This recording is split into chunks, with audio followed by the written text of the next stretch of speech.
So Galen, Yes, Sony. to start the cold off? To start the cold open off for today's episode, I just need to apologize to our lovely listeners, because if you hear any very heavily accented Chicago English in the background screaming, it is probably my husband Cliff playing Dead by Daylight. Oh my. Okay. Yeah, so Cliff is not an internet player by any means. He's same as me, like very much single player offline kind of gamer. Mm-hmm. He very recently discovered Dead by Daylight, and he plays online with his cousin, who is, I think, like 13, something like that. And that's the game where you play as all like the horror movie villains, right? Against the survivors? That is correct. Okay, I've seen the game before. I would not have taken that as a game that Cliff would be interested in. Well, it's because his cousin is really interested in it, and I think that he's become invested in it because of so. And his cousin, of course, being like 13 or whatever, has a bunch of friends ranging in age from like 8 to like 16. As you do, you know. And so we're all we're all the same age on, you know, AOL chat rooms.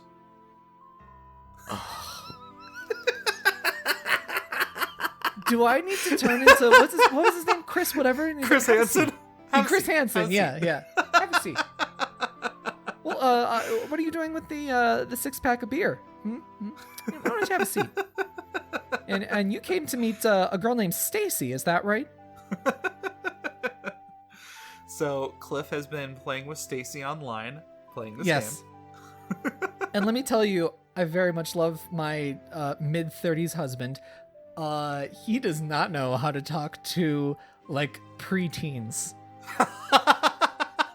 He's great with like literally any other age group, literally any other human being. He is the most charismatic human being I've ever met in my life, but a preteen escapes him. Okay. It's the most how do you do, fellow kids, it's ever been. He is Steve Buscemi.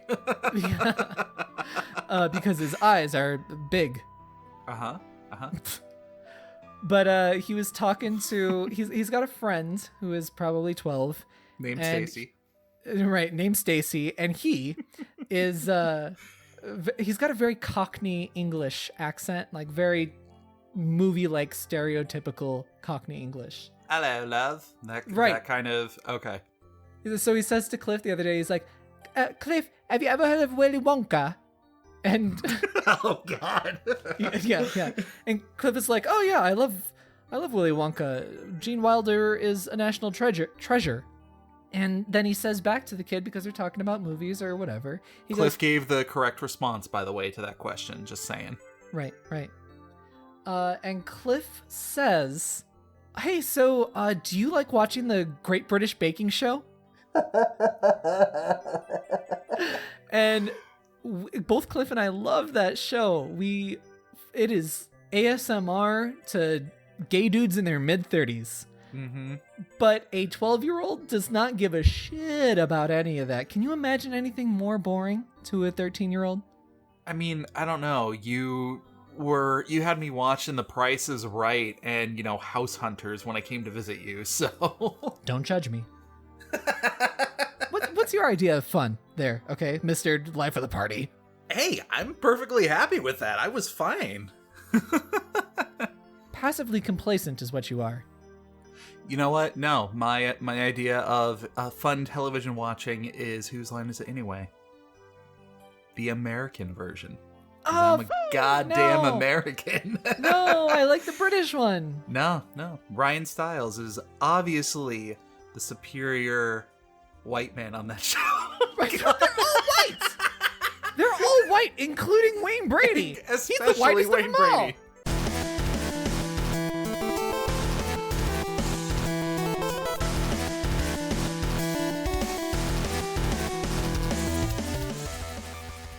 Hello, my lovely Switch Minis and Switch Pros. Wait, no, Switch Lights. Get up already. Friends, thank you for joining us today on the Nintendo Everything Podcast, episode 81. My name is Dino, and with me I have the showrunner of another E3 style digital event. Mm-hmm. It's coming up in June 20 something. And the digital event is called Shitty Games Done Poorly. And his name is Galen.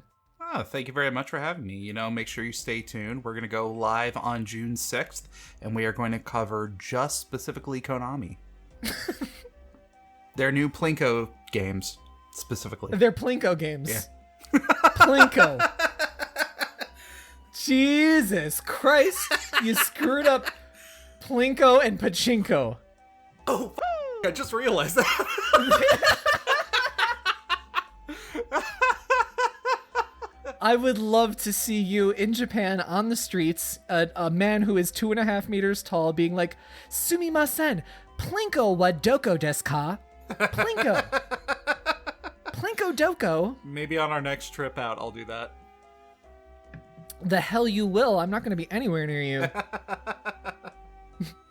Your wife can take videos of you and be like, oh, my husband's so cultured. He speaks Japanese. Watashi wa Galen desu. Dozo yoroshiku onigai shimasu. Not even kidding. Telling a minor story right now. I was at a open mic that was very Westerner friendly. So there was lots of people speaking English there and in Tokyo. And there was a dude from wherever in the East Coast, like born in like Bernie Sanders's armpit, East Coast. And he literally shouted out, "Onegai shimasu," instead of "Onegai shimasu." I'll never, ever forget it, and I wish I could because I need that room in my brain. Honestly, not the story I was expecting you to tell, but I'm glad to have heard it. You're welcome. Yeah. Everybody, thank you so much for being here. This is a weird episode, just like, I guess, every episode. Yep. We are a weekly show. Hello to all of our new listeners. Episodes go live every Sunday. Hi guys, how you doing? We are on all of the podcast platforms, iTunes, Stitcher, Spotify, Google Podcasts, wherever you want us to be, we're probably there. Galen, what is the best way to support our show? By sending postcards to your local NBC affiliates. iTunes, you goddamn iTunes, all right? Lots of podcast platforms are super important for us. Lots of them don't actually have a rating system like iTunes does. iTunes will recommend our podcast out if it meets a magical imaginary number or whatever. I don't even know. But leave those reviews and those comments on iTunes. We greatly appreciate it. Thank you. Yes. Also, just like the amazing, amazing support that we saw this past week with our wonderful 101 Steam code giveaway that we did. Mm-hmm. The criteria was all you had to do, leave a 5-star rating on iTunes and then send it to me. Send me a little screenshot. And y'all did. So many of y'all did. You sent me DMs. You sent me direct messages. Actually, it's the same thing. Wait, you were supposed to leave a 5-star? Galen. Damn. Take my name out of the list. Sorry. Galen. So let's do it right now. Live. Let's do the raffle. Who's going to win the wonderful 101 Steam code for the video game? And I am going to tap to spin. Galen, are you ready? Who's going to win? Alrighty. Ready? It's going to be live. We're choosing live. Except our show's not live, so. Listen, just let me have this one, okay? Will you just let me have it? I'll give this one to you. Here we go. Ready, set, click.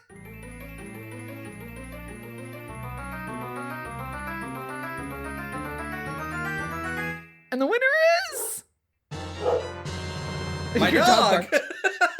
At Fire Brant, we have a winner. Hey, congratulations.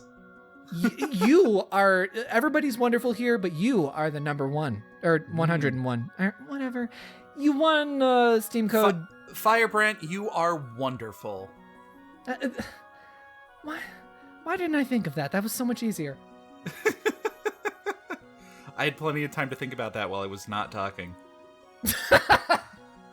So Firebrand, at Firebrand on Twitter, send me a DM, specifically, those private messages, a DM, and I will respond back with your Steam code. Congratulations again.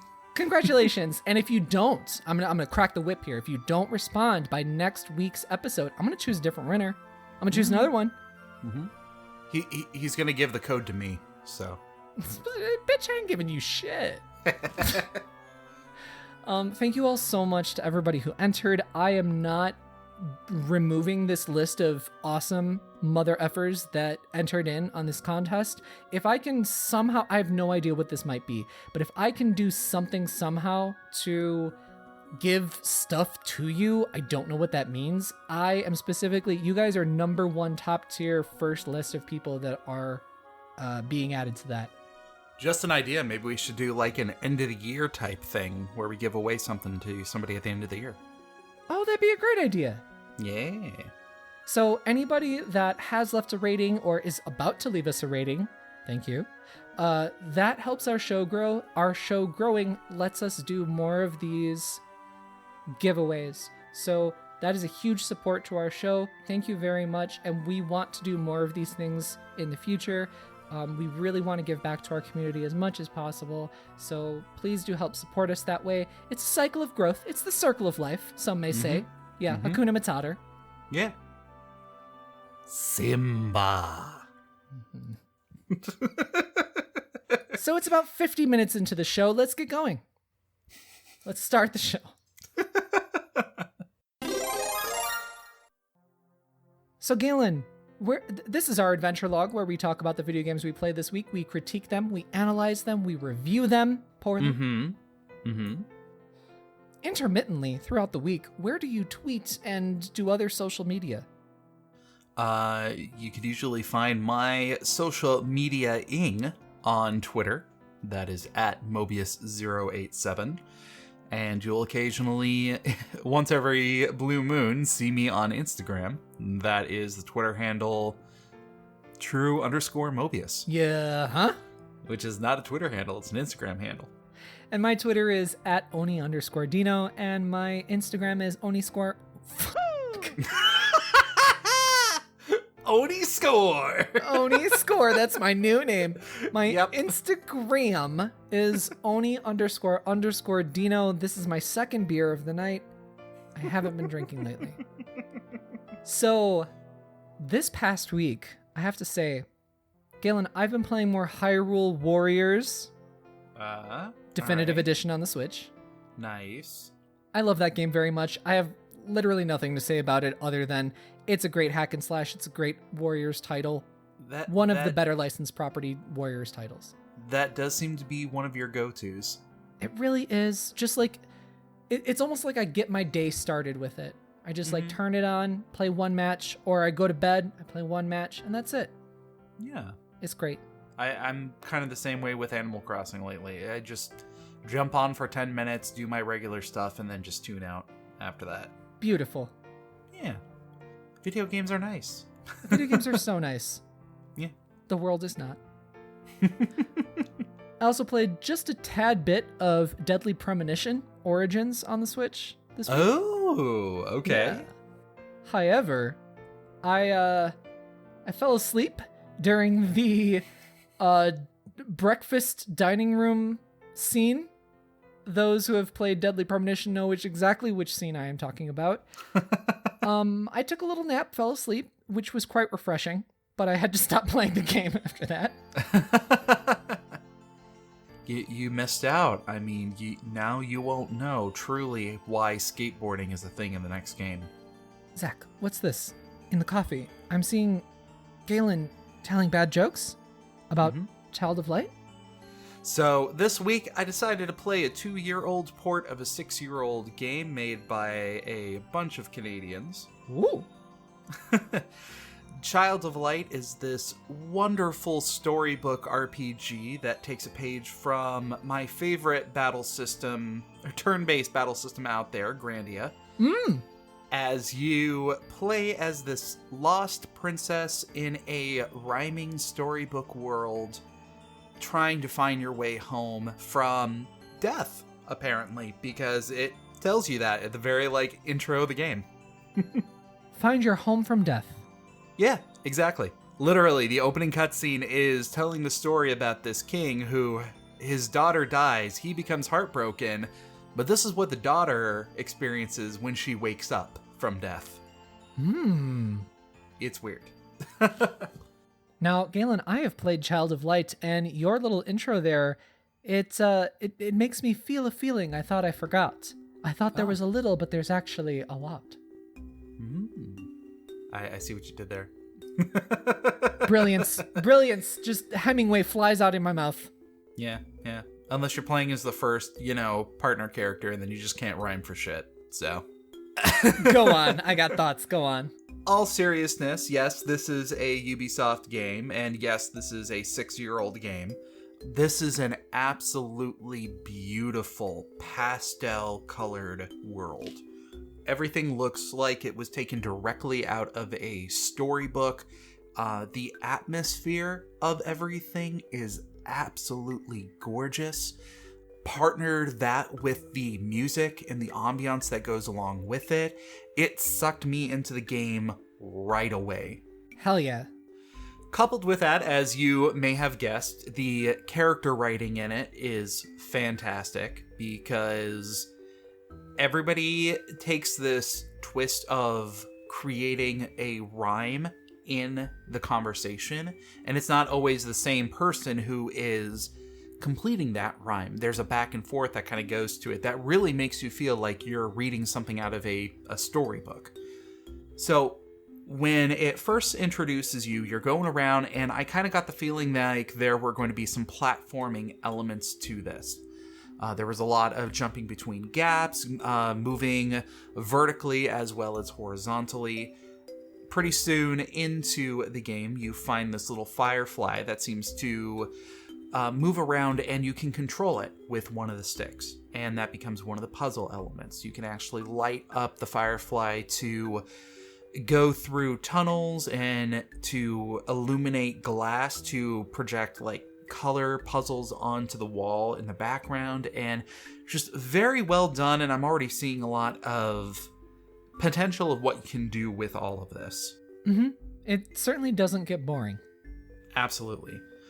The combat system, as I mentioned before, is also one of my absolute favorites. So it is a traditional turn-based style in the sense of you select if your character is going to attack, defend, so use magic, so on and so forth. But there is a, what would you call it, timer, scroll wheel? There's like a progression bar that has all of the enemies and the character's placement on the bottom of it. And there is a small gap between when you are entering in a decision and when your character actually enacts that decision. The catch to all of this is that while you are making a selection, if the other enemy happens to attack you before you can get that action off, you will be knocked down a peg and potentially lose your turn. But this also works the other way around as well.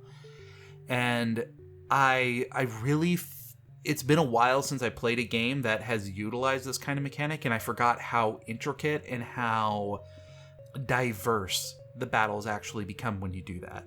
Yeah, it really keeps you on your toes, right? Absolutely, because especially at the beginning of an RPG, I very often will just be like, okay, just attack, and, Pokemon rules. You just smash the other guy until he faints and hope that you use a potion a little bit later. I mash the other guy until he faints like every day of my life. Basically. Just another Friday night for you, huh? Cha-cha-cha-cha-cha. No, Saturday night. Friday nights are Fly Day Chinatown. Sorry. But no, I found myself realizing that if I was to try to make an attack, the enemy would actually hit me beforehand.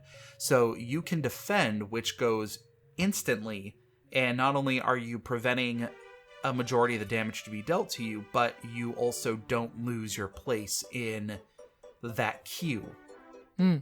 So again, just the battle systems are very unique every single time I'm playing them. And I also gave myself a challenge by I'm playing on the hardest difficulty right from the beginning. Nice, good job.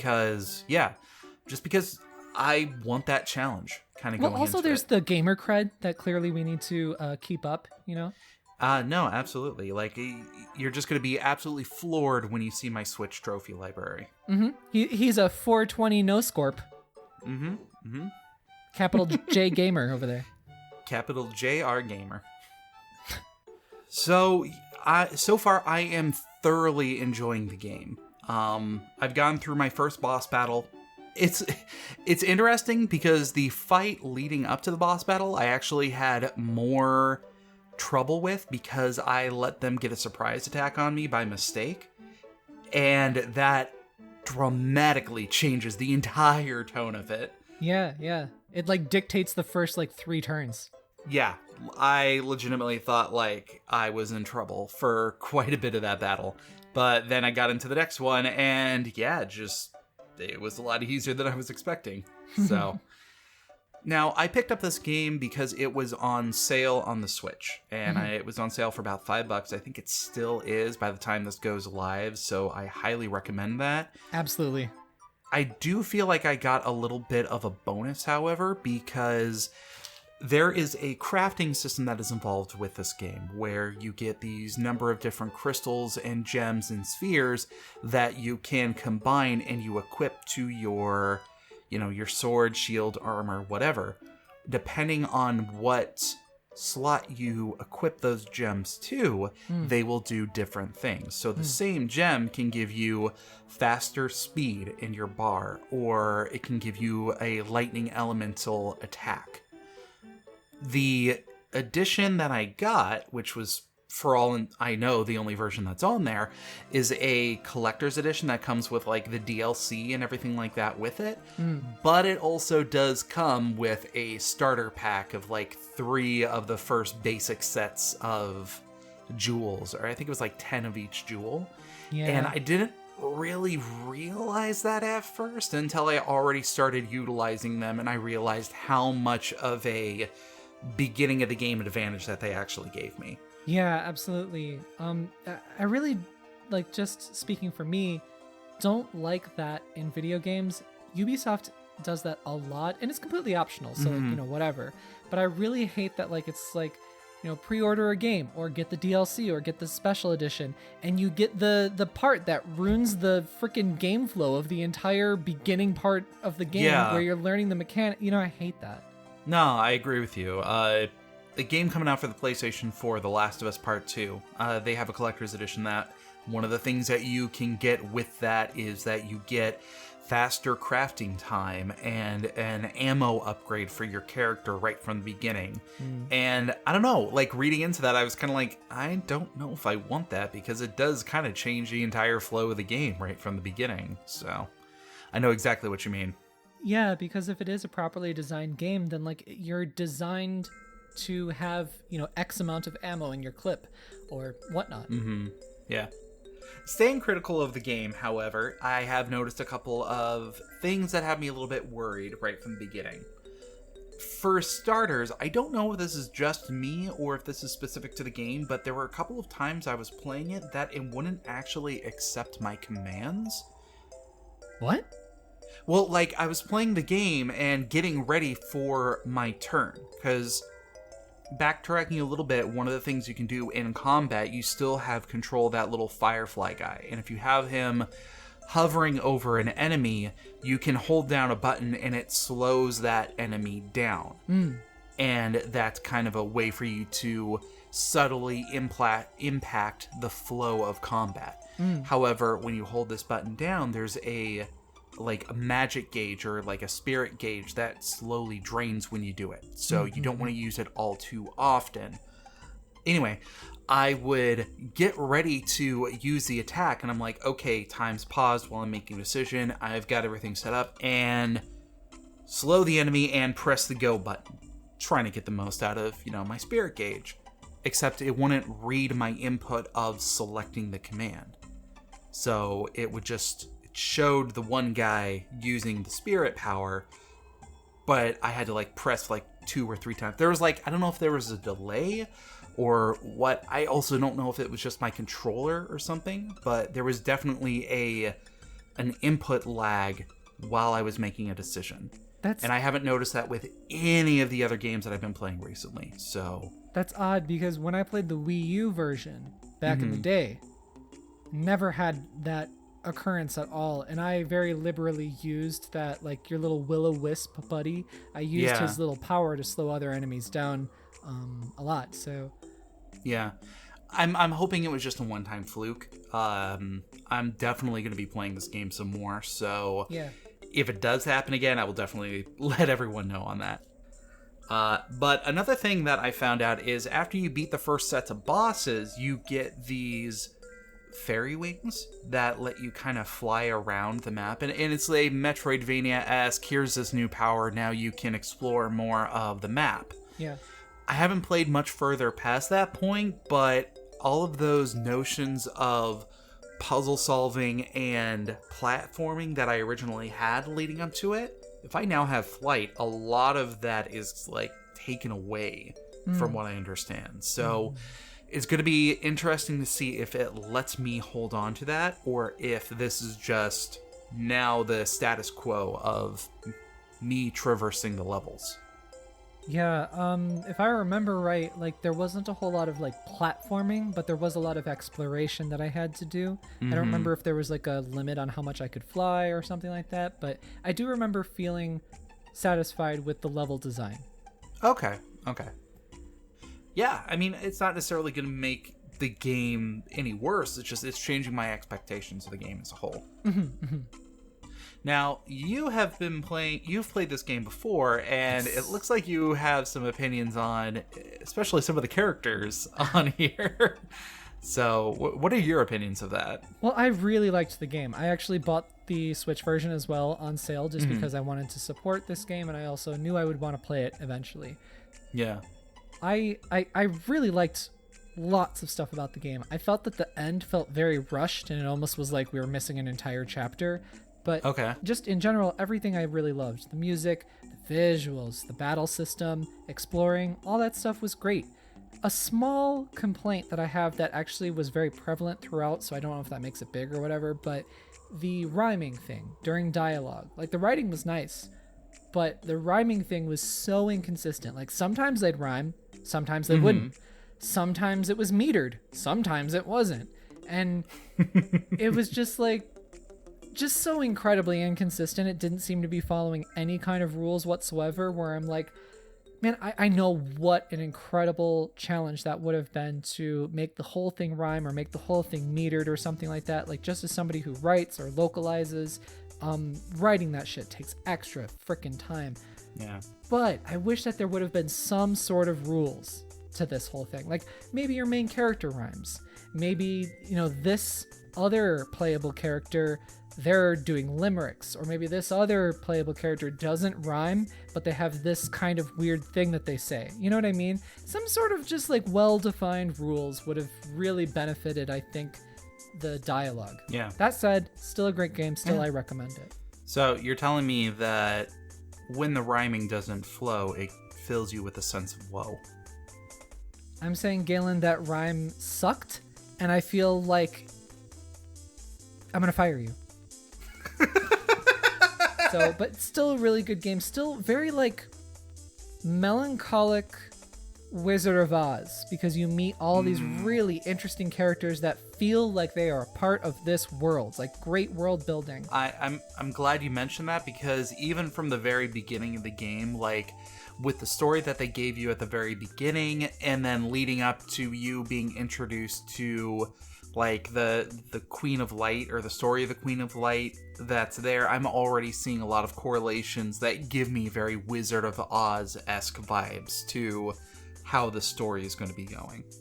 So, Galen, you are enjoying this game and you're going to keep playing, yeah? Absolutely. It's been a while since I played a good RPG, and this is one that I've been excited to play for a while, so I'm finally forcing myself to set aside some time to give this a try, and I'm really happy with it. Wonderful. And as the gatekeeper of JRPGs, I am very proud of you. Consider me a Sailor Pluto of JRPGs. Except this is Ubisoft Montreal, so would that be a CRPG? Canadian RPG? No, it'd be a QRPG, a Quebecois RPG. So, Oni, I took the time to play a video game against the expectations of everybody. Living up to the expectations of everybody, what have you been playing? Well, I've been playing a JRPG. Yep, that's everybody's expectations. All right. And what 90s RPG have you been playing? Shut up. Breath of Fire 2? Breath of Fire? What, you screwed up your L's and R's? What are you, a Japanese speaker? It's a really bad ROM that was mistranslated like fun. I don't need to edit that. Great. Amazing. The things that consonants do. You're welcome. Now, with the announcement of Paper Mario very recently, what is it called? The Paper Mario and the Circus? Paper Mario Circus? And the Origami King. Origami King. I was close. Circus has nothing to do with it. Shut up. I must have been subconsciously led to this video game that I recently purchased on sale. Underhero. Underhero is a game you haven't played. Mm-hmm. Tell us the tale of Underhero. It's on the eShop along with a bunch of shovelware that buries the good stuff, so you never can tell anything apart from each other unless you're totally informed. I know exactly what you're talking about. And even then, even if you're informed, how do you keep up with it? I can't. Mm-hmm. And then you hear about it because one of the two desperate weirdos on this Nintendo podcast you listen to says, hey, check out Underhero. And you think, I never heard of it. I don't see it advertised anywhere. There's no discover function on the eShop, considering games get shoveled into the garbage can on there. Mm-hmm. And even when they try to promote it by giving it a sale, it's like 9 pages, 9 reloads down past a bunch of barely passable games that are like 11 cents, but they're still selling better than this one. Past all of the Japanese dating sims. So it's about a hero that dies, and you're the evil boss's underling. Welcome to our comedy review portion of the podcast. It's Underhero. We have a segment for that? What? This is a game I heard about in passing once, somewhere on a fluke. And somebody said something like, Paper Mario 1000-Year Door-like. And I was like, oh, okay, whatever, I'll look forward to it when it comes out on the Switch. I happened to be scrolling through the sales, and literally 9 pages down on the sales thing, past a whole bunch of freaking garbage because the eShop is a garbage can. Their games are garbage on there. Yeah. There was Underhero. And I was like, oh, I think I've heard of this. And so I bought it and I started playing it basically as blind as you could be about this game. This is kind of cartoony fantasy setting. Okay. Think of it as like Bowser's Castle, okay, with the Paper Mario parallels. Main character comes to the equivalent of Bowser's Castle, and he's making his way to Bowser. He's going to beat him up. It's the end of the game. You're one of the minions, basically a shy guy because you're wearing a mask. Mm-hmm. You kill the hero in a very gruesome way with like a chandelier. The chandelier falls on him, and it kills a couple of your friends, and it also kills the hero. And it happens. It just is like it's like a like kind of record scratch kind of thing. Okay. Yeah. And you're like, oh, so sort of an unintentional.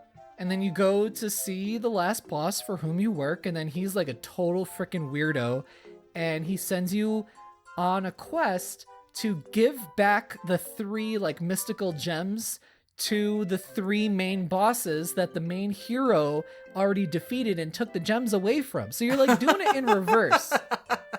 That's pretty awesome. Yeah, it's a comedy game, and it's got great writing and commentary. Very, very quirky characters, full of personality.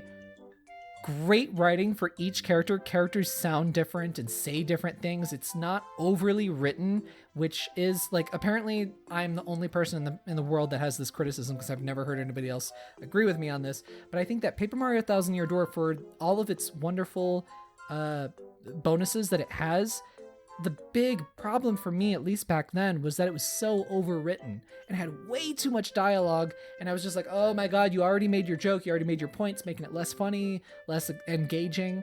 Mm-hmm. That was my big problem with it. This game does not have that problem. So anyway, it's kind of meta in a gameplay sense as well, just because it's like you are the shy guy and you're going back and you're giving the jewels back. And you have to run into all these enemies that are actually your co-workers, and you talk to them ahead of time and that kind of thing. It's doing some interesting stuff. I love games that subvert the hero villain enemy expectations. Yeah. And I think we were talking about this a little bit when we were talking about Origami King. Mm-hmm. And just, I love to see games where you talk to the enemies and they're just like your pals and friends that are just like normally there. Yeah, absolutely. But I think that it is so much easier said than done. I think that premise is... Absolutely. It's all over the place because that's kind of like the way that humor has evolved or whatever right now. And there's a lot of people doing it very poorly. This game does it really fantastically. Good. Yeah, I would say that like the strongest aspect of this game is actually its writing. And I enjoyed the visuals thoroughly. I enjoyed the combat system thoroughly, but the writing is just where it shines. How does the game play exactly? Is it a platformer? Is it an RPG? Great question. So it is basically like a 2D platformer. Sort of. It's definitely a turn-based RPG when it comes to battles. But when you're exploring, it's a very light version of Metroidvania. You do go back and you have control over like, oh, I want to go there, whatever. Kind of like Paper Mario, but it's only on a 2D plane. And then battles are turn-based RPG, very similar to Paper Mario 1 and 2, but this game definitely does its own thing. You can definitely see the inspirations, but it seriously does its own thing. And I love that. They're very creative with what they do. You have 3 different weapons. You have like a sword, a slingshot for long range, and a hammer, which is very slow and close range, that kind of thing. Mm-hmm. And everything is done in like real time, but you have a stamina meter that kind of makes you do it kind of turn-based almost. And you can dodge, or you can jump, or you can defend, or you can parry. They really do their own thing with this while clearly showing their inspirations, and I really applaud them for it. In addition to that in the battle system, there's also a bribing system.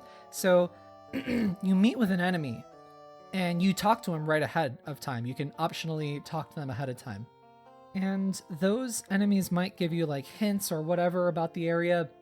But if you don't want to fight them because they are your coworkers, or if you want to hear a little bit more about secrets or something like that, they can be bribed with some coins, and not even that much. So it makes it a very viable way of doing things, and you even gain experience after doing it too. So it's not like you'll be under-leveled or something like that. Nice. So you, like, theoretically, especially after I played through this whole thing and I beat it, you could theoretically go through this whole game, except for maybe the main bosses, without any combat. You could do like a pacifist run.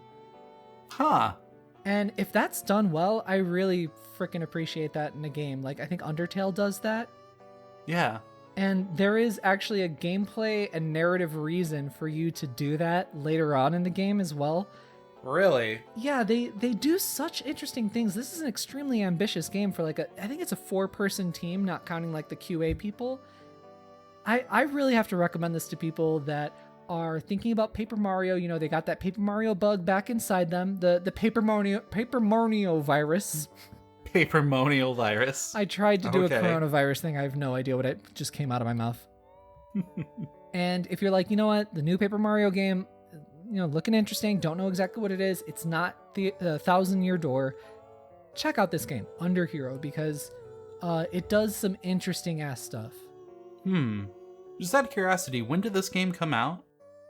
Oh gosh, I think it came out on Steam at least a year and a half ago, and then it came out on Switch who knows when, because even though I look at the goddamn new releases, there's like 1 million of them on there every freaking week, and it gets buried by trash. So I didn't even know that this game came out. I only happened to see it because I had Tenacity one day and went through all of the sales. So I just looked it up here. So it looks like this game actually came out October 5th, 2017. Jeez. And the reason I ask is because there was a lot of mention of Undertale. And I'm wondering how much of an influence Undertale had on this game. The dates do kind of line up because Undertale came out in September of 2015. So about 2 years beforehand. So I'm just kind of curious. Is like a lot of what you're talking about in regards to possible pacifist runs, the art, and even the logos and the titles of both of them have very similar fonts to them. Oh, really? Yeah. So I'm just making the connection between the two and just seeing a couple of correlations here and there. Gotcha. Visually, This game does not look like Undertale because the biggest... No, it's like a step up. Well, way a step up. This is like a stairs up, okay? Because I was always interested in Undertale when I first heard about it, when it was, first starting to get a little buzz. But back in 2015. But visually, I couldn't get behind that game. I just think it looks like ass. I know it's going for a specific aesthetic, so I don't criticize that at all. I'm just saying for me, I can't stare at this game and keep playing it. It's not an aesthetic for you, which is a fair opinion to hold. Yeah, and also objectively, it just looks like ass. I'm right. Listen, here's the thing about opinions. Everyone's got one, and the only one that's correct is mine. So, check it out, Underhero. This is one of my biggest indie surprises that I've probably ever played. This isn't a flawless game, but I can't recommend enough just what it does and the crazy things it ends up doing, like near the end especially. Do give it a look. And I think it's even on sale still for like maybe $11 something like that. Oh, that's not bad at all. Yeah, and I spent quite a bit of time with it this week. I feel like $11 to $15 is like the perfect price if you want to try and like take a risk on a game that you might not have heard a whole lot about before. Oh, sure. So this Here's week in the news, not a lot of shit happened. Nope. All quiet on the Western Digital front.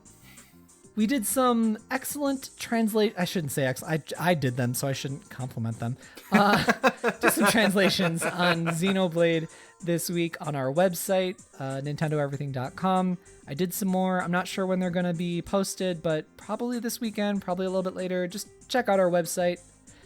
Lots to explore there on Xenoblade. I know like my next like 2 to 3 weeks of video gaming is like planned out because I just beat Underhero. Next week, Bug Fables is coming out, and that's a very Paper Mario Thousand Year Door-esque game. Like, that's like Thousand Year Door AF kind of game. So you're definitely getting yourself in the mood. And then the following week is when Xenoblade comes out. So I know what's happening in my life for the next 2 weeks. I'm surprised you have not been playing Wonderful 101. Oh, well, okay. I backed that, and because it was only a couple bucks more, I got the physical version.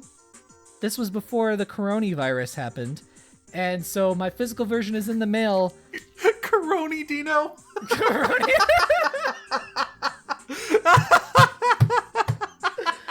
Oh, just the hits keep on coming. We got jokes in this episode, everybody. Ah, jeez. The game is in the mail to be delivered sometime in the next 3 months. Who knows when? Yeah. So anyway. How have we not thought of that before? Probably because we're uncreative, desperate weirdos. Fact. So there was lots of little news happening this week. Not really a whole lot like worth discussing, but one thing I definitely did want to point out is the yet another E3-like experience has been announced. Power vacuum keeps on sucking.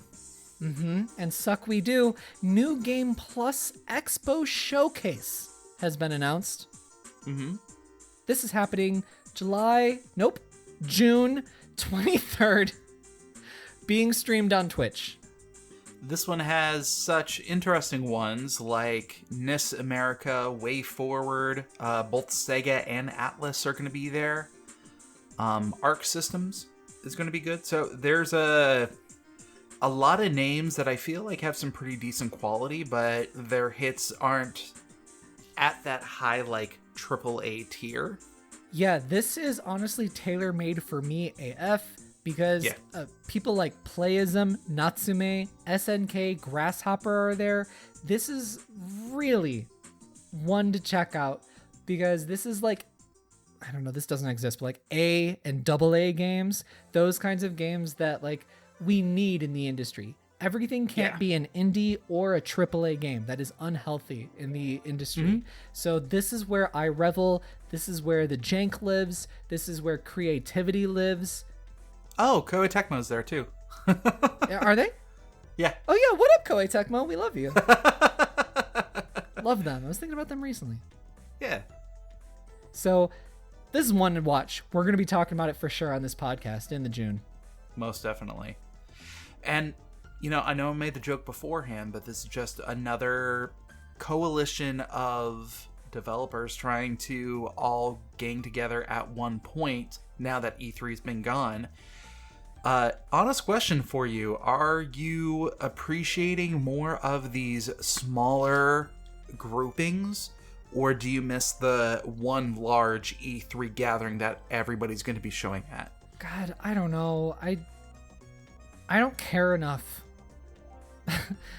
Thinking about just me, right? Personally, I don't give a shit. Just whatever. I'll read it on a website. I'll read it on NintendoEverything.com later on after it happens, basically. Yeah. However, speaking as a person who works in the industry and for the health of the industry, I think that in these trying times, it is good that there are lots of people trying and there is a lot of competition happening this year in particular. Lots of people are going to fall on their face. It's going to be financial bane. It's going to be a financial bane for them this year. But it is healthy for the market, probably. What about you? Yeah. I don't know. It's hard for me to say until we start actually seeing how each of these companies are making their announcements. Because I can either see it being there is so much information coming from so many different sources at the same time that things that you care about are definitely going to get lost to the wayside. Or it's going to be a lot more manageable because there's so many different outlets that are trying to push forward and more things that will catch your attention. Yeah, and you know, something I thought of when you were talking there, because I don't listen to you, is we don't know the structure of these shows exactly. Like, are they going to be as hard-hitting as, let's just say, a Nintendo E3 Direct, where it's just like, bam, game, you know what I mean? Or is this really going to be a whole bunch of talk, a commercial for something that's already been announced, and then moving on from there? You know what I mean? Yeah. This could be a big old flaccid announcement. People are going to want to talk about their games, and even though E3 is not happening, or Tokyo Game Show, or any of the other, you know, like, people are still going to want to get word out of their product and what they have been working so hard on. So it's just a matter of it. This is a completely new delivery system for everybody. Corona Dino virus. Corona Dino, oh my god. It's cute. It brings everything to a standstill. It's disappointing and embarrassing. Oh god, let's move on. What were we saying? I feel like I had things to say. I don't know, I'm on my second beer. Let's move on. If you wanted to go back to it, you were talking about how everybody was stupid talking about the same thing worldwide. Cliff! I want another beer! Can you bring me a beer? Okay, take your time. He's too busy, killing Susan. He's playing Stacy. Get it right, bitch. Stacy. Oh, sorry. Have a seat. Next in the news, year to date dollar sales of the Nintendo Switch in April 20. Thank you so much, husband. Oh my God. He hates me right now. Why? Cliff. Stop it. Oh, he's so mad. He's so mad. He's got such a wonderful Chicago accent. My Chicago accent pops in from time to time when I'm talking to you, but he's got the thick one. He says things like stop it. Stop. I love him. I love him so much. All right, next in the news, year to date dollar sales of the Nintendo Switch in April 2020 are highest of any hardware platform in the United States history. Just talking about US right now. Yes. However, overall, April 2020, huge for hardware sales across the board. Nintendo Switch being the clear winner of them all. That's just excellent news. It's exactly as it says on the tin. Yeah, no, absolutely. I mean, I did... Shut up. Hold on. There we go. Okay, go ahead. I feel like this has to be kind of taken with a grain of salt because of the situation of the world right now. There's a lot of factors that kind of lead up to why the Switch sold so well. I think part of it is that it's a lot easier to be quarantined when you have Animal Crossing. Yeah. At the time. But at the same time, a lot of production on current consoles and everything are slowing down quite a bit in anticipation of the newer systems that are going to be coming out. I know that the PlayStation 4s have been sold out for a while, and just getting them restocked is a huge issue. Well, I'm curious. I mean, the Switch is having that same issue as well. I'm curious how everybody's much of having that same issue right now. Yeah, I'm curious how much of that is affected by like supply chain versus like because of the new consoles coming out. I don't think that they are particularly related in a large sense. You know what I mean? I feel like think it's some a little other... Yeah, I think it's a little column A and a little column B on this one. I just think that other parties or other locations are fulfilling the work orders for the parts required for the PS5 and the Xbox. Considering that there isn't much news to discuss, this really did give me the thought about this big discussion topic that's really going to be at the forefront of everybody's mind. What role does the Nintendo Switch play in the consumer side of the gaming industry, considering a new generation of consoles is coming out? So let me sort of set this up. The Nintendo Switch, of course, in some ways is on par with the PS4 and the Xbone. However, we are seeing some engines and some games that just don't run on the Switch versus a PC, versus a PS4, and so on. Take a look at a good example is, what's that game coming out soon? Outer Worlds for the Nintendo Switch. You made a weird face. I was about to say, like, Outer Worlds has been out for a while, but then he said for the Switch. Oh, and makes sense. That is important. It has been out for a while. It's been out, I think, in October or November of 2019 for the PS4, the Xbone, and PC. However, a Switch port, which was announced before the main launch, has been in development. And that's coming out fairly soon. I want to say June or July. Like they just had a big update on it this past week and showed up some more screenshots. So the Nintendo Switch is getting games that were made for more capable hardware that has more RAM. But then it has to be sort of retro converted to something like the Nintendo Switch that only has 4 gigs of RAM and so on. So we are seeing those, but at, reduced visual flair, reduced features on occasion. Sacrifices are being made. Galen, what are your initial thoughts? I think Nintendo did something very smart and realized that there's an oversaturation of trying to be the best looking, most powerful console out there. And they decided to go in a completely different direction with what has worked so far in the past for them when they have had their consoles out. And I say that as plural.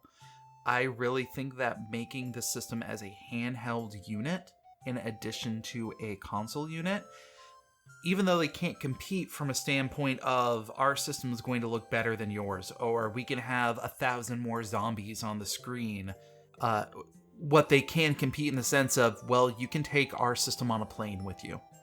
You can spend $300 US, pick up one, and because it's so cheap, maybe get a second one for somebody else in your family if you have multiple kids. These higher end consoles, while we don't have a dedicated price for them, they're going to be $500, $600, something like that. And also that exposure. You're going to see more people playing a Switch than you will those stay-at-home consoles. And I really think that is going to be what their primary strategy is once these newer generation systems start to come out. So you think that they're going to stick with the Switch and they're going to even go harder on the Nintendo Switch? I would not be surprised if they end up doing an upgrade, within the next year or two, that we see the Switch Pro with possibly an upgrade to double the amount of RAM or a more focus on the screen technology, embedding, kind of like what the PlayStation Vita did. They have an OLED screen as opposed to an LED in the Switch. Various improvements to the hardware to make it a better system, but I don't think they're going to be breaking away from the concept, because right now there is no mobile gaming market other than phones. And I would much rather play a Switch while hanging out on the couch with no other TV access in the room than I would a phone. Absolutely. Yeah.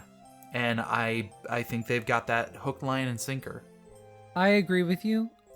That mobile aspect, dedicated gaming, is Nintendo's territory right now, and they need to hold on to it like a bald eagle clutching its talons, and clutch is not a word. Exactly. But I'm with that also being said, I mean, they've already set up the standard of this is also going to be their home console too. So I don't think we're going to get a new home console. I don't think we're going to get a new handheld in the future anytime soon. I think this is a great hybrid between the two because there's nothing else like it, even with this new stuff coming up. So, great points that you've made. I want to mention a couple of positives that the Nintendo Switch is definitely going to have going into the PS5 and the Xbox. The Switch, of course, selling super crazy, super fast rate. It's going to have an install base that is not only larger than whatever the new consoles is, but more active than the new consoles as well. Because, I mean, you can say that you can say that any console has, whatever amount of install base. How many of them are actually active? How many of them are second purchase? You know what I mean? So, how many people have their PS4 just because they want to watch Netflix or Hulu or something? Right. How many people bought that PS4 for Madden and then they use it mainly as their entertainment system kind of thing, and they're not actually playing video games with it or whatever? Exactly. So, the install base numbers can be kind of fudgy, but the Switch install base is dedicated ass gamers from what we've seen based off of software sales. Mm-hmm. Because this isn't a multimedia device. I mean, no. It can play, Hulu and YouTube and Nico, but I mean, it's not geared as that. It's not marketed as that by any means. Fun fact, I found this out last Thanksgiving. You could do Hulu TV on the Switch. You cannot do it on the PS4. What the is Hulu TV? I'm sorry. So I don't have TV at home. I just have a couple of streaming services. Right. Hulu TV is basically it's like their version of live TV, and it's like $50 subscription or whatever. Oh my God. Yeah, no, it's atrocious. But they had a 1-week free trial, which was perfect, so I could get the dog show and the Macy's Day Parade on Thanksgiving. Jesus Christ, you are a white American. Absolutely. God damn. I have to see my Pikachu float in New York. What's the benefit of TV? Yeah, I would never willingly pay $50 for all of those TV channels that I would never even watch anyway. Yeah. So. I pay $7 for Hulu, I think, monthly. It's got ads in it, which sucks, but it's $7 and I get to choose what I want to watch. Exactly. You know, I don't even do that. I let you pay $7 and I just jump onto your logon. So there you go. No, you don't. How do you do that? How do you secret my life? What do you want from me? Your Netflix password. Going back to the positives that the Nintendo Switch will have over the new consoles. Correct. They also have the portable aspect, like you said. I think that is something that Nintendo needs to never let go of, because Sony abandoned the Vita. I would be surprised if Sony didn't do some sort of mobile aspect with the PS5. Like, they really should, because like that's just a market that's asking for competition. Like, Sony would be smart to do that, right? But I don't understand how they could. Like, I don't know either. I'm just sort of posing the premise, right? Well, and here's the thing. So many of these companies, and this was definitely a fad that I would say has come and gone because we are certainly not ready for it. But the idea of cloud gaming streaming, you know, Xbox is going on their whole thing of, hey, you could, you know, open up your phone and play the Halo Master Chief Collection directly from there if you have this Gamers Online, whatever it's called, pass. The Monster Dorito Pass. Yeah, the Monster Dorito Pass. I know that Sony has played around with this with their Play Online. They've got a system that's very similar to it, but PlayStation Now, I think it's called. Yeah. It's not as flexible as being able to play it on your computer or anything like that, but they've dabbled in that in the past as well. Yeah. Which sort of side note here, I really think that, I mean, what the do I know? Whatever. I really think that Microsoft's appeal with their new Xbox is going to be their streaming whatever service, because Stadia screwed that shit up real bad. Oh, absolutely. Xbox can like scoop in and just really clean up with that, you know, like they with what's their thing called? Xbox Pass, something Pass, Xbox Game Pass or something. There like you that. go. Yeah, like honestly, that would clean up, and I would buy an Xbox over a PS5 if that was like really appealing. But I mean, I feel like these companies are going to be focusing more on the aspect of cloud gaming more so than portable gaming, because that is their answer to portable gaming. But I don't see it working just yet. Yeah. I would still love to see Nintendo put a SIM card or some sort of mobile technology into their Switch that you could go ahead and get an upgraded version for, to be able to get internet anywhere that you wanted to, if they were really dedicated to that, to their online portion of their portability. Yeah, but I think that, I mean, I don't know enough about this, but all I can say is that like my 4G on my phone in the States versus my 4G in Japan is night and goddamn day. Just yeah, absolutely. It's the same with like upload download for streaming, you know. In South Korea and in Japan, oh my god, all day I'll do that. Yeah. But in the States and even in Canada, it's garbage. Yeah. But I don't know, like I honestly think that there's a lot that Nintendo can do to utilize that a little bit more. Like if they made some partnerships with more of these mobile companies. I'm going to take just Verizon for an example. I'll just pull that out of the hat. That's a US-based cellular company for our overseas listeners. If Nintendo was to go to Verizon and be like, hey, we're coming out with a new system. We want your cooperation with this. We're going to sell the Nintendo World Pass. Let's say I'm just coming up with terms now because tinfoil theoretical hat. Bro, I know you're coming up with terms. That's a freaking exact term that they would totally use. Yeah. So we're going to come up with the Nintendo World Pass, and it is linked up with the Nintendo Online. And what it does is it gets you 30 days of use on the Verizon network. So if you have this system and you're about to go onto a cross-country, trip or go someplace for summer vacation, or there's a lot of different ways, but being able to not get locked into a contract by any way with any of these people, and B, make it set up to a point where you can turn it on and off, but you still have that flexibility to be able to turn it on and off. I really feel like that's one of the failing points that the Vita had, was because back in the day, you had to sign up for some sort of consistent service, whether or not that's something you wanted to use.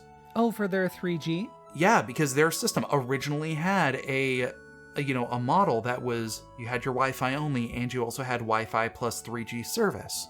And if you wanted to use it, you had to throw in a SIM card, and that SIM card was only active if you set it up for a certain amount of dedicated time. With the way that phone plans work and the way that industry works now, they have broken away from that stigma so much because nobody liked being in a 2-year contract or anything like that. Again, overseas people will be like, what the hell am I talking about? But Galen used to sell cell phones. He is the king of cellular phonage. I think it'd be a major win for Nintendo. That's interesting because I feel, that's very Nintendo-like to sort of chase backward the technology and the opportunities that other people screwed up, and for them to scoop it up. Absolutely. But I don't know. I feel like that is truly a bygone era. I can't logically see them doing that, but I love your train of thought. They have said multiple times in the past that they really want to double down on the mobile market, and I really feel like they're going to be expanding that more to than just the mobile apps that they're going to be creating. Because, again, it's another market that they can definitely dip their toes into that does not have a lot of competition swimming around. Yeah, but, swimming around. But when I hear them say that, how dedicated they are to, increasing their mobile presence, I always hear that as a very separate, a very clear dividing line is there between mobile efforts versus dedicated video games, whether that's a mobile chipset like the Switch or a dedicated home console or whatever. Yeah. And also, the counter argument to everything that I'm saying right now is, what games would you actually want to buy a service for that you would want to play on the go? I can think of Splatoon, Smash Bros, Mario Kart. End of list. Oh yeah, Mario Kart too. Yeah. So, but listen, I need to pwn fools as a toad with a whole bunch of bums. Ah, yeah!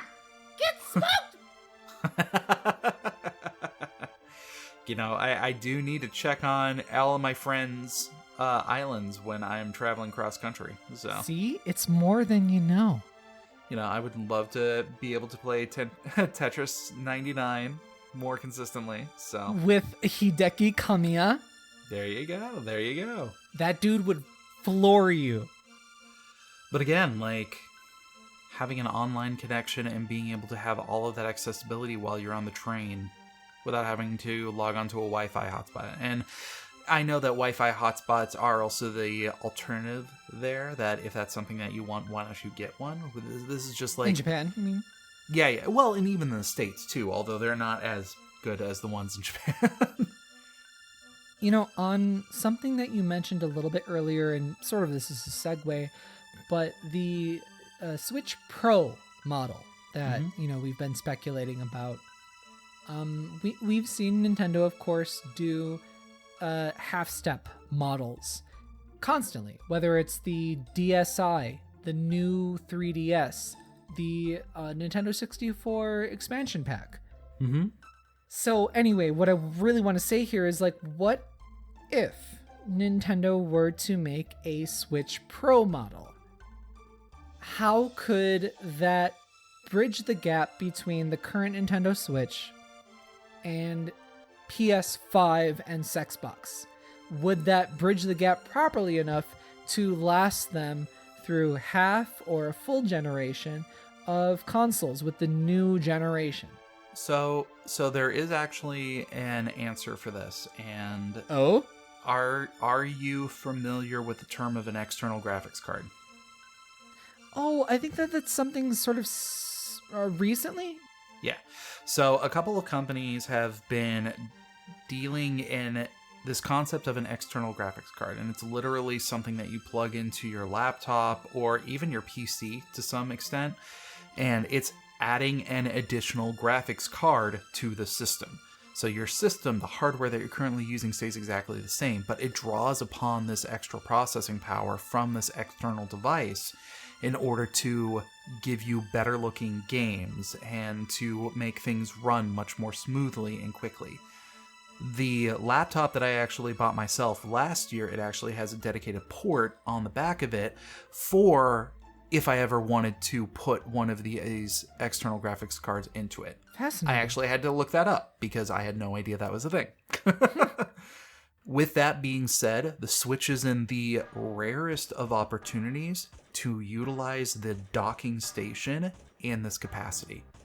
You could very easily sell a new docking station. It's the Switch Dock Pro. Why not? And with this docking station, everything that you need would be built into the station itself. So when you plug the Switch in, it could utilize both the Switch and the external parts of it to give you that better graphics. The gameplay and everything would still be the same. It would be like on a computer changing your graphics settings from the low setting to the high setting. So, because you have that extra processing power, because you have all that extra stuff. And that way, you're still utilizing the portable nature of it, and you could still play the games. Like, I'll take another one, Astral Chain, for example. You could plug that in, and all of a sudden, you have 78% more flashes. Flashes? I don't know. I've never actually played the game. I'm assuming there's flashes in it. Because you're a fake gamer! If I could play Astral Chain at 60 FPS, I would be so happy because I really think that game would benefit from it. I'm pretty sure that this kind of an idea and adding the extra power that would be included with that would let you get to that point. However, I think that what is difficult about a Pro model that sort of bridges that gap between current Switch and something midway between a PS5 or whatever is that if it is not a big enough change, no one cares, right? Yeah. If it is too much of a change, then you basically have like a half step in generation, and games get made for the, let's just say, Switch Pro only. And then the Switch Pro is a tiny install base compared to, the whole Switch user base and the PS5 user base. And that Switch Pro only is, it has like less growth potential than, say, a brand new console. So it's really a damned if you do, damned if you don't situation. Yeah.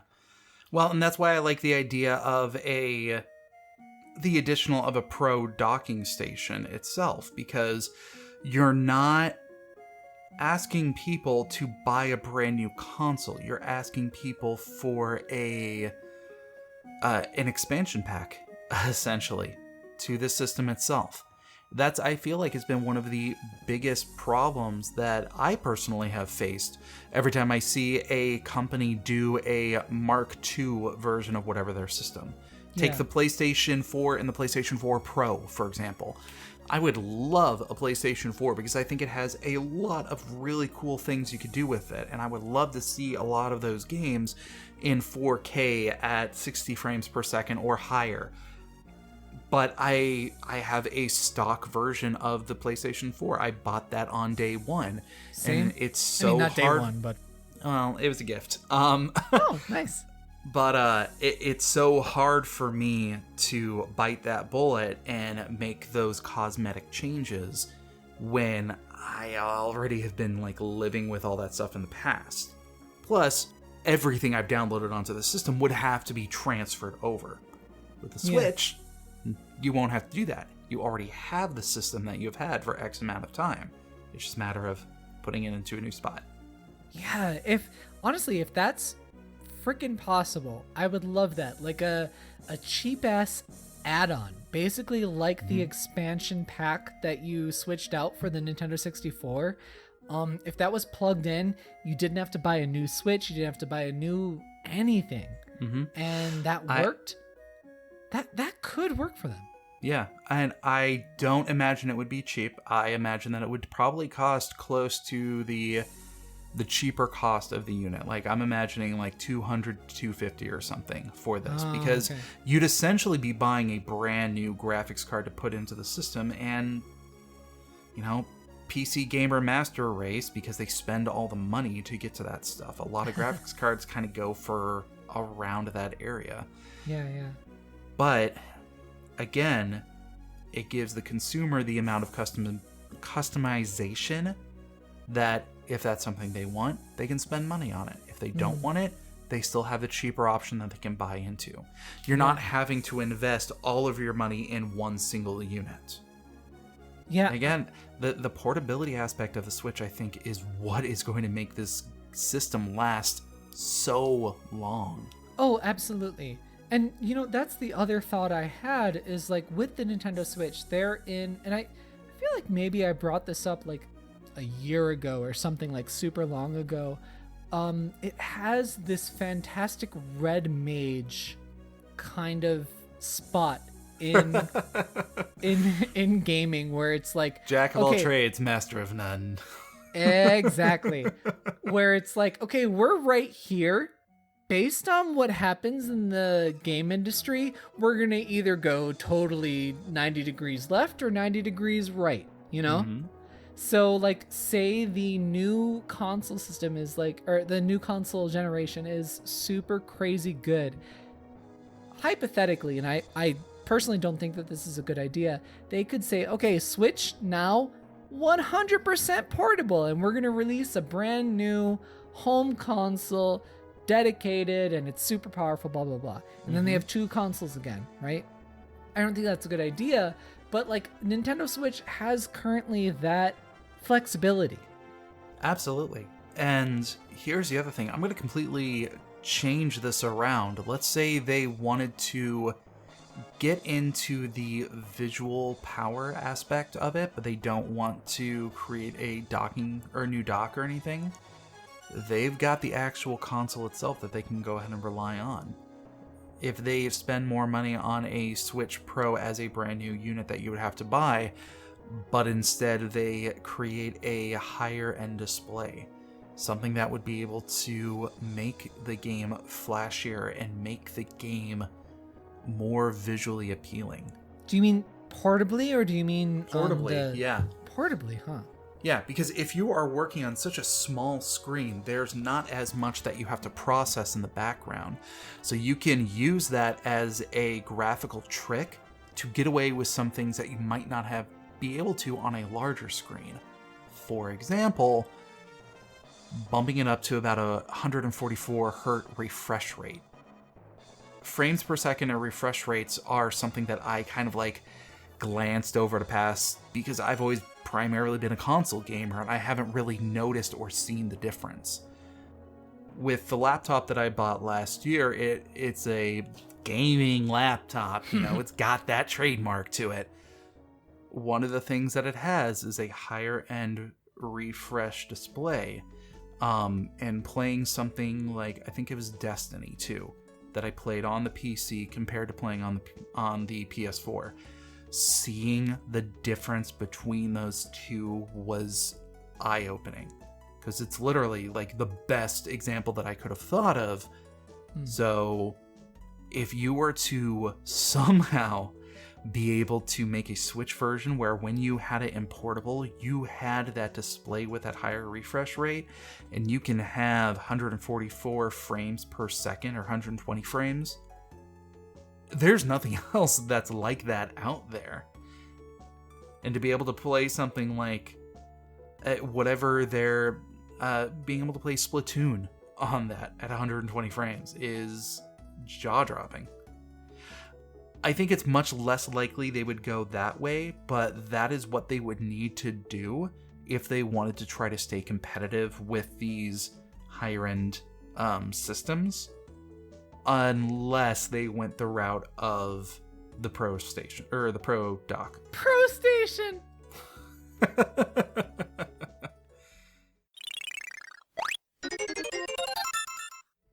So on to our DLC, our additional DLC. This is where both Galen and I, whom we are losers who stare into the internets. We stare into the void, and the void sometimes stares back. Galen, what decent thing did you find this week?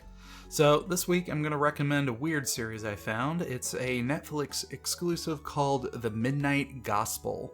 So there is a lot of explanation that needs to be going into this. Long story short, it is made by the creator of Adventure Time and a comedian friend of his by the name of Duncan Trussell. And basically the entire plot is it is a world where various alternate realities, dimensions, whatever, are simulated, and there are farmers who go into these simulations for ideas and whatnot. So, getting a used version of one of these, the main character basically decides to make a podcast. And to travel through all of these different realities, talking to people. What's fascinating about this is that Duncan Trussell actually has a podcast of his own that he's been doing for a number of years.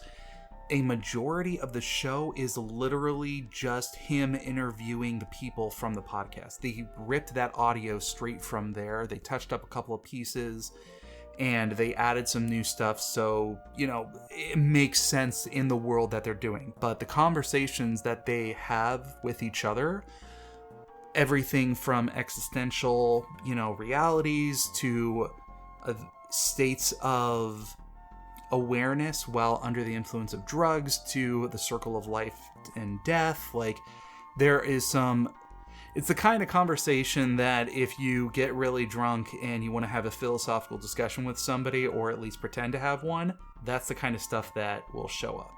Woof. And I watched the first 2 episodes of it, and it is definitely on the heavier side. And if you don't know the premise of the majority of what they're talking about is just completely unrelated to what is going on the screen, but what is going on the screen was made in relation as a commentary of what the conversation is about. There's a lot of layers to what is going on here. So a lot of twists, gotta keep up. Yeah, I had to stop after 2 episodes and be like, I think I need a break here. But I definitely see the appeal of it, and I definitely recommend you checking it out and letting me know what you think. Oni, what do you got this week? So for me, I have a bit of a lighter one than that. Easy to follow up, to be honest. Mm-hmm. This is my boy, ThorHighHeels, whom listeners of this podcast will know. I have recommended his content just countless times on YouTube. He has such a unique style. He is my lovely Dutch boy who has a wonderful voice. This episode, he is talking about Disaster Report 4. He makes really wonderful observations about this series and generally about video games. And Thor genuinely looks into what is exciting about this game, what is creative about this game, what is special. Do check out this game, especially if you're into like survival horror, into like janky PS2 kind of games. Love that boy so much. So let's move on to the crocheted part of the podcast. Galen, what would you call it the most? What? Yoshi's Woolly Worldiest. I don't know. You said crochet, and now I'm like, that's all I can think about now. Honestly, that's fine, because when I thought of that adjective, I was looking at my Yoshi's Woolly World amiibo. It's listener mail. Oh, yeah, Elizabeth. So, hey, girl. Or boy. Hey, girl, hey. Or gender non-conforming human being. Hey, person. Citizen of the universe. If you have questions in these trying times, if you have questions, and honestly we can't find answers, however, we have all of the answers here on the not only Nintendo Everything podcast, but the Answer Everything podcast, the Life Advice Everything podcast. You can write into us. Can't they, Galen? Absolutely. Feel free to raise up those expectations based on that segue and send those emails to NintendoEverythingPod at gmail.com. Jenny writes us an email this week, and she says, "Hey, Oni. Hey, Galen. I haven't written to you in a long time, but here I am. First off, thank you for your amazing interview with Joe Zija just a few weeks ago." Hey girl, thank you so much for reminding us that we need to interview Joe Zija, because I reached out to him before, but your email, yes, you, was a catalyst to me reaching out again and that actually happening. So thanks to you. Let me thank you. Don't thank me. Thank you. Recently, he's been researching and writing a paper about mythology, and, I quote him, "where we're finding and creating new mythology and what role it serves in society." Recently, he asked the fans how many times they have drawn personal inspiration or guidance from Fire Emblem. I'm interested to know if you've done this with any game, what myths we can create from video games, and how that will potentially change how people and ourselves will perceive us in the future. Thanks for your thoughts. All the best. A Jenny. Thank you, Jenny. Thank you so much, Jenny. Jenny's a super cool chick. She has been listening to the podcast forever, and she also moderates Joe Zija's Discord and is involved with a whole bunch of his stuff. She is awesome. Joe Zija is awesome. Check out both of their stuff. Absolutely. Now, Jenny, I think I understand your question, but do let me know if we're misinterpreting it, and do write back into us if, we're incorrect. But I think that this is about games that we've drawn personal inspiration or guidance from. Mm-hmm. So Galen, do you have examples of this for yourself? Yes and no. So the idea of the full embodiment of this, specifically talking about myths, I feel like a lot of the myths and a lot of the things that we take from games nowadays definitely have a reflection on our mental state as a society in a particular time period. While I can't pick out a game in particular, it is definitely a trope, especially for JRPGs, on things like finding power through friendship and having that be an inspiration to push you forward. Being able to stand up for your own convictions. A lot of those things where if you were to break down stories to their simplest form, you'll find some reoccurring and repeating themes. I don't know that there has been a video game that has inspired me in that particular way, but I've seen tropes that have inspired me from other medias also repeated in games as well. What about you? So this is really interesting because I think we interpreted the question the same way, but we like thought of it in different ways. I went back to like my childhood and like when I was forming thoughts and forming, I don't know, thought processes, being introspective. And for you, you're thinking like way more modern, right? Mm-hmm. So for me, there's like definitely games that have awakened a different way of thinking in me that I hadn't considered when I was younger. And I mean, that's like generally speaking, that's why I super encourage all people, particularly, though not restricted to, younger people to experience fiction. Mm-hmm. I mean, like recently I read a comment about somebody complaining about a game recently that had like injected politics into the game, which I think is dumb because like whatever, it's a story, like your own interpretation is there, and like if you don't agree with the interpretation, it's fine. Like it's a story, it's a narrative, like whatever. But anyway, having good characters that are relatable and like well-rounded always helped me to explore myself when I was younger. So a game that really hit me in particular when I was young was Breath of Fire 2, with the concept of false gods.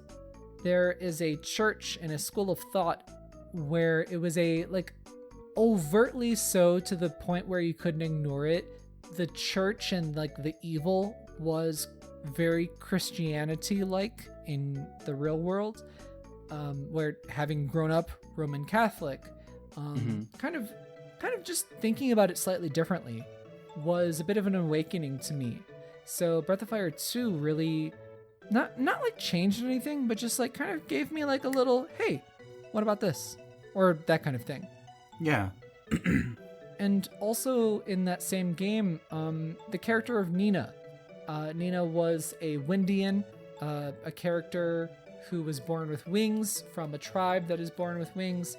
Her wings were black versus everybody else in the tribe who had white wings. So she, as a princess of the entire kingdom, was ostracized and completely ignored, like she didn't even exist. She was ostracized from her family, royalty, for being born different, which, you know, read into that however you like. There's parallels there. That definitely had a strong impact on me when I was young and before I even like realized I was gay. Another game is like Lufia 2. There was a character named Tia, and Tia had like unrequited love with the main character, and she constantly put herself into danger, constantly included herself in journeys that she wasn't invited on, and it was all because of her irresponsible love. There was a lot of things that you could interpret there, and not to say that that's like a particularly unique character trait or like storytelling contrivance, but that was something that hit me when I was a kid, where I was like, okay, love can be self-destructive, and I didn't really realize that. In addition to that, I guess maybe even like when I was older, I played Tales of Symphonia, and there was this your secondary character, Colette. She has a journey of basically self-sacrifice. You know, you basically think that like, okay, you're doing the right thing, you're following what your village wants of you. I mean, it's based on a whole religion, a whole mythology, hundreds and hundreds of years, where it's not to be questioned. It's just, this is what you do. This is what the Chosen does. And your main character, Lloyd, is an accompaniment to the Chosen's journey of what ends up becoming apparent as self-sacrifice. And just realizing that, like, okay, just because it's like people say that it's amazing and like that's what you're supposed to do doesn't necessarily mean that it's like 100% good. Yeah. You know, just kind of teaches you to question yourself and challenge things. Yeah. You know, it's interesting. A lot of the examples that you're giving are lessons and stories that you have learned from the games that you've played that are they're pre-written. They're meant to be, this is the story that, and this is the message that you are most likely going to interpret from it. It made me think of ones that are in the gaming community that may not necessarily have been so constructed. There's a lot of moments within the community that I think can kind of go into that whole myth subgenre. The one that's coming to mind specifically is the Diago or Perry from EVO 2004. And you'll probably recognize what I'm talking about, but saying it like that doesn't make a whole lot of sense. It is this moment from the... Hang on, I looked it up just to make sure. Yeah, the EVO Championship Series from 2004. And Daigo. Daigo, that's what I meant. Yeah. Now I know what you're saying. Okay, please go on. Daigo is the name of a really amazing competitor. Yeah. So it was a Street Fighter 2 tournament that was happening between these two competitors. And it was literally Street Fighter 3, my mistake. And it was this moment where the first player won one match, the second player won one match, and it was a very heated rivalry between the two. And at the last minute, one of the players who was playing as Chun-Li decided to use her ultimate attack and essentially win the game. Completely to everybody's surprise, the other person who was playing as Ken decided to do a perfect block, but not only just once, every single frame of I think it's a 16-hit combo. Yeah, it's a crazy hit combo, and you have to parry perfectly. Yes, every single hit in that combo. Time, and then, out of everybody's bewilderment, use that as the opportunity to sneak in the win. And it was just, that is the first time that I've ever seen anything like that, and I don't think that it is anything that could have been intentionally replicated to that extent. I'm going to actually call out the community for Destiny for this next example.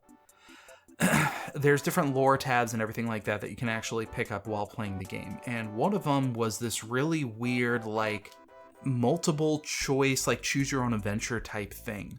And it referenced a lot of things that never happened, will never happen. But there's a particular path because it's so bizarre that they intentionally entered this into the game. One of the things they entered was, hey, you have to do these steps and then you have to fight a raid boss solo at level 999, which is something that isn't even programmed into the game. Well, about 2 expansions later down the road, they actually made it possible to reach that level within the game. So people who have followed the lore and realized this, it now became this race of who will get to level 999 first and who will be able to beat this, usually 6-man team event solo in order to fulfill this prophecy, if you will. It sounds so bizarre, but it was the entire community of people who were playing this game were really invested because it was... If you weren't personally trying to make this happen, you were following other people who were trying to make this happen. It unlocked something, and the developers actually tweeted out, letting you know that, hey, you fools actually took the bait. I hope you enjoyed it. And it's just this ominous, foreboding thing that we still have not seen. And there have been other lore things that have come out since then that have alluded to who it is that has actually sent out that message. So I don't want to understate the importance of the community being able to participate in the authentic creation of modern day myths. That is super fascinating how both of us had totally different interpretations of what this question was. I bet Jenny is listening to this and she's like, these idiots, that's not even what I was saying. Neither of them. They're both so stupid. Jenny, let us know, did either of us answer your damn question? What is happening here? Pretty much. Thanks for letting us ramble on, Jenny. If you want to be amazing like Jenny, write into us here at NintendoEverythingPod@gmail.com. Send in your myths and legends to NintendoEverythingPod@gmail.com. I got more to say. He does. So what's coming up? What's coming out on NintendoEverything.com? 24/7 news. I'll tell you what, that never changes. To bring you the most important, the most curated Nintendo news. We also got some translations coming out. We got some interviews coming out. Just like all kinds of good stuff. NintendoEverything.com. Stay connected to us, of course, on Twitter @NinEverything. Our YouTube, youtube.com/NinEverything. And Galen. Yeah, Sony. You, the showrunner of shitty games done poorly. Where do you tweet? Where do you Insta? What's up? You can find my shitty games on Twitter @Mobius087. And you can find What's Up on Instagram at the handle true_Mobius. Coroni Dino, where can people get infected with your beautiful words of wisdom? Well, on Twitter @Oni_Dino, and on my Instagram, the Insta, that's Oni__Dino. Remember to get yourselves regularly tested. Seriously, social distancing. But don't distance yourself from this podcast, which goes live every week. We're here for you. We are here to knock over your microphones every week. Bringing you comedy? Leave us a rating on iTunes. Share us with your buddies on Discord or whatever the hell you do. Help us grow so we can do more giveaways. Thank you, everybody, for participating. Thank you for participating in our comedy of errors. Just covered in mistakes. That's all we are. Oni, what are your words of wisdom this week? Oh, words of wisdom. I got so many. Like, which do you want me to choose? Like, door A, B, C, or 5? I think Oni is broken, ladies and gentlemen. He has come down with the coronavirus. I have coronavirus. I need to nap. So, we will see you next week. Until then, though, for everything Nintendo. Stay tuned to Nintendo Everything. Mata ne. Adios, everyone.